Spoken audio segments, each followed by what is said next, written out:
Hey guys, welcome back to my channel. In today's video, I'm going to share some things I did on my last camping trip that helped me make less trash. So this is sort of like a zero wastey video, and I want to do a little disclaimer because it happens sometimes when I post videos like this that I will get a comment from someone saying like, this lifestyle you're promoting is like not attainable for everyone and you shouldn't be doing this, you shouldn't be shopping the way that you're doing and stuff like that. And that's just so odd to me because I am obviously not trying to promote a lifestyle that is not attainable. So I don't know, I'm just sharing stuff that I'm interested in with you guys, and I think most of you get that. But if for some reason you're not into this topic, please don't torture yourself and watch this video. There'll be plenty more of other videos coming soon, so just keep that in mind. But with all that being said, let's hop right into the video. The first thing I do to ensure that I'm not making a ton of trash when I travel is I plan ahead. And this isn't something that comes naturally to me at all, but it has been something that's sort of become a part of my routine on the daily since I found out that I had food intolerances and since I've wanted to create less trash, because the reality is it's hard to do the zero waste thing if you have no planning. You don't have to do a ton, and I mean, it varies from person to person and where you live and stuff like that, but you do have to do some planning ahead. So for me, on this last trip, it meant that I pre-made all of our food. And that might sound a little crazy, but hear me out for a second. We were only camping for a couple of days in Yosemite, and we thought that it was gonna rain the whole time we were there. The weather report said that it was going to rain, but we wanted to go anyway. So we did, and the year before when we went to Yosemite, it rained for some of the trip, and we had a bigger group of people, and it was easier to, I mean, it wasn't easy by any means to camp in the rain, but we had a big easy up and some tarps that covered our fire, so we could cook over the fire even though it was raining. And on this trip, Nick and I just didn't want to hassle all that, because it was just the two of us and we were only going to be there for a few days. So I decided to just be safe rather than sorry and just have food that we didn't need to cook over the fire. So for this trip, I made smoothies ahead of time and froze them to have when we were driving and just for snacks when we were at the campsite. I also made these really good breakfast cookies. I found the recipe from a blog on Pinterest, and I'll link it in the description for you guys. There's something that I want to make at home more.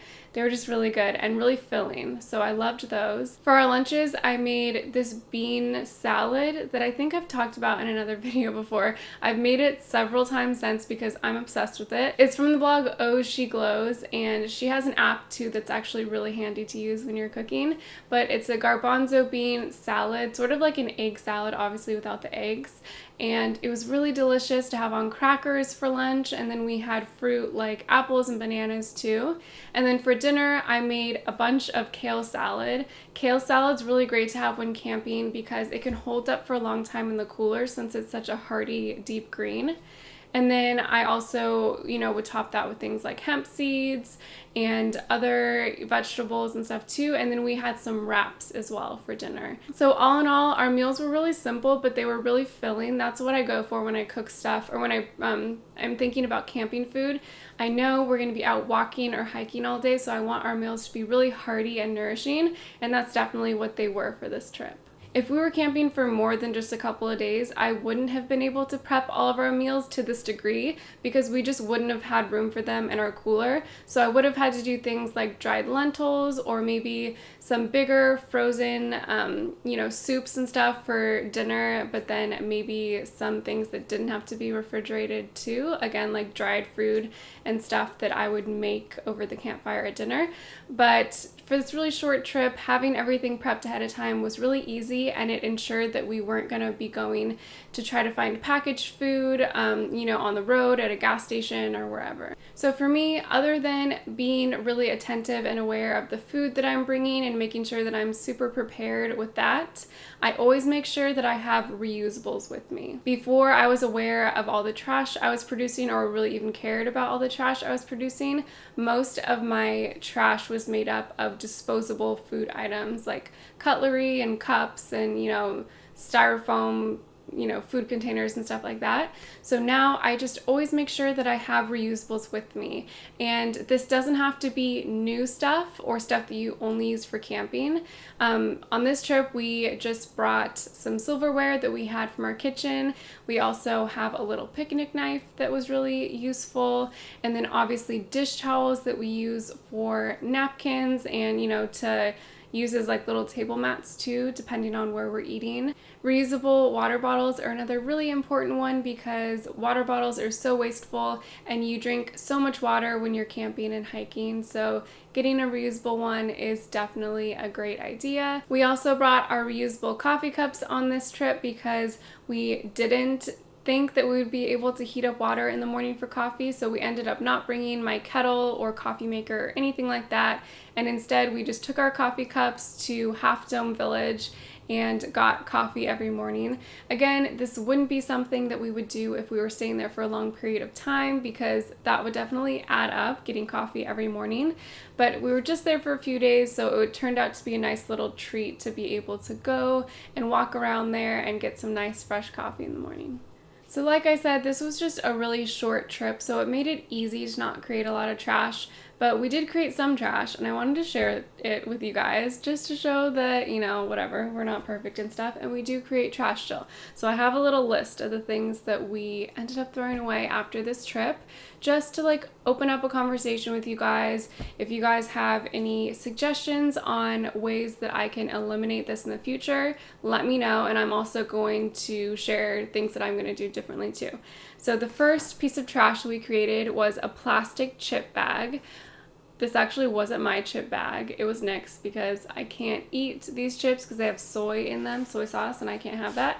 But anyway, it was still our trash, so I'm not blaming him by any means. But I think in the future, chips are hard, right? Because you could obviously make them yourself, but I didn't have time to make them myself before this trip, and I don't really want to get in the habit of making chips myself because they're not the best for you. Obviously they're fried, but sometimes it's fun to have chips. So anyway, I think next time I could either try to find them in the store sold in a paper bag, but I've found in the past that even if I buy them in a paper bag, they either have the plastic window or it's a paper bag that's actually lined in plastic on the inside. I did see a bag of chips on my last grocery trip that was made out of something that could be recycled with TerraCycle, which is interesting.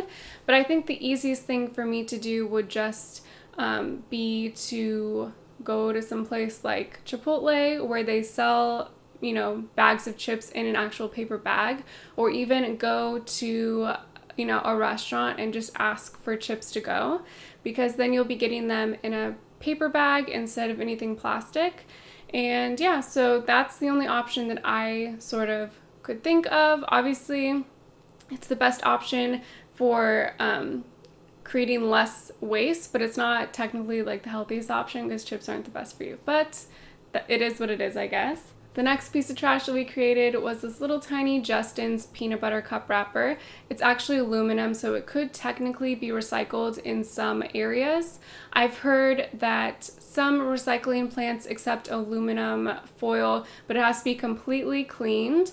And then I've heard from other people too that they actually, when they have aluminum that they want to recycle, they put it in something else, they put it in a can, because sometimes those machines can't accept really small pieces of aluminum foil. So that's something to think about, but definitely check with your local, recycling program to see if it is something that can be recycled. We also had some paper labels from a rope package that are in the compost now because they're just completely paper, which is cool. I had a little piece of the bulk sticker for my bulk hummus that I got at my grocery store, and then I had my little stasher bag that I kept all of our compost in. So stasher bag is cool. You guys have heard me talk about them before. It's a silicone bag, and I had my breakfast cookies in here before, but then I ate them. I ate the ones in this bag, or we did, on the drive to Yosemite, so it was empty when we got there, and we just decided to keep our compost in there. You could technically bury compost, but I think I said this in the video to my travel vlog that it would just be easier to just take it home and put it in my compost at home. And then the last item is my item that upset me the most because it could have been avoided so easily, but I used it out of laziness. So there's that. We got to our campsite and our bear locker was sort of dirty. Not dirty with like people germs or whatever. It was just like dusty and sort of dirty. And I didn't want to clean it with our dish towels because we were using them for napkins too. And I just didn't want to dirty my dish towels. So I found this wipe, this like wet wipe in Nick's parents' car who we were borrowing. And I ended up using it on our bear locker and our table. And I thought that I could compost the wipe because some baby wipes are compostable, but then I read the package and it said that it was made out of some really tough fabric material or something that won't ever break down. And I was like, oh my gosh, why? I would have never used this. I didn't realize it. But then I was doing some more research about them, and some people wash them obviously in their washing machine and reuse them. So I have them still. This is going to sound gross. I haven't washed them yet, but I'm going to try it and see if they hold up, and maybe I can add them to my, kitchen little jar with my little fabric scraps that I use instead of paper towels. So that's sort of interesting. It was definitely a lazy thing though, because I used them to clean our bear locker, and then I used another one to clean our plates because it was cold and I didn't want to take our plates to the area to wash them off, which again was just total laziness on my part. So there's that. I created that trash because I was too lazy to take my plates and wash them. So bad, but what's done is done, and I'm gonna do better next time, and that's all you can do really, right? So there's that. Let me see if there's anything else on our little trash list that I kept in my phone. Nope, that was everything. So all things considered, it could have been worse, right? I created some trash on this trip, but it wasn't too bad. So those are the two things that I really keep in mind before I go on a camping trip or before I travel anywhere is what's my food gonna be? How am I gonna prepare things ahead of time so that I don't have to eat packaged food? And what things am I gonna bring with me to make sure that I'm not using disposable single-use items? So those are the two most important things for me. Let me know in the comments what you think. If there's anything that you do when you travel to keep your waste low, I'd love to hear from you guys. Thank you so much for watching this video. I hope you liked it. Make sure to give it a thumbs up if you did like it, and subscribe to my channel if you haven't already, and I'll see you in my next one. Bye.